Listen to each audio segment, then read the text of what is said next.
Okay, ఈరోజు అలంకారాల్లో యమక అలంకారం గురించి తెలుసుకుందాం. యమక అలంకారం చూడండి. ఈ యమక అలంకారం అనేది శబ్దాలంకారం. మనం అలంకారాల్లో శబ్దాలంకారాలు, అర్థాలంకారాలు అని చెప్పుకున్నాం కదా.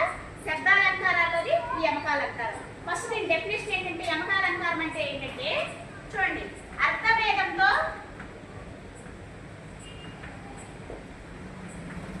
పదాలు, అంటే అర్థభేదంతో పదాలు అంటే ఒకే పదాలు రావాలి, అవి పక్క పక్కనే రాకూడదు. పక్క పక్కనే వస్తే అది చేకానుప్రాస అలంకారం అవుతుంది.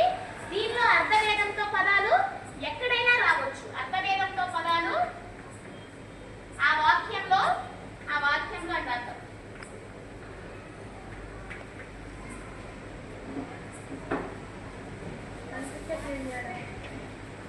ఆ వాక్యంలో ఎక్కడైనా వస్తే దానిని యమక అలంకారం అంటారు.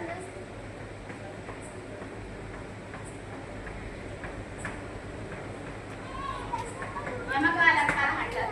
ఓకేనా? నెక్స్ట్ దీని యొక్క ఎగ్జాంపుల్ కనుక ఒకటి చూసుకున్నట్లయితే మనం చూద్దాం. చూడండి,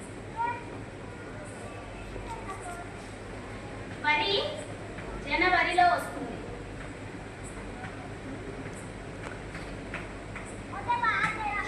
ఈ ఎగ్జాంపుల్ బట్టి మీకు అర్థమవుతుంది. మనకు అదే వరి, ఈ పక్కనే వరి వస్తేనేమో చేకానుప్రాస అలంకారం అవుతుంది. అర్థభేదంతో పదాలు పక్క పక్కనే వస్తే చేకానుప్రాస అలంకారం వస్తుంది. కానీ ఇక్కడ వరి జనవరిలో వస్తుంది. ఇక్కడ వరి, ఇక్కడ జనవరిలో ఉన్న వరి ఒకటే, దాని పదాలు అనేవి ఒకటే, కానీ ఇక్కడ అర్థం వేరవుతుంది. ఇక్కడ వరి అనేది మనకి వరి పంటకు సంబంధించింది. ఇక్కడ వరి అనేది జనవరి నెల యొక్క పేరు.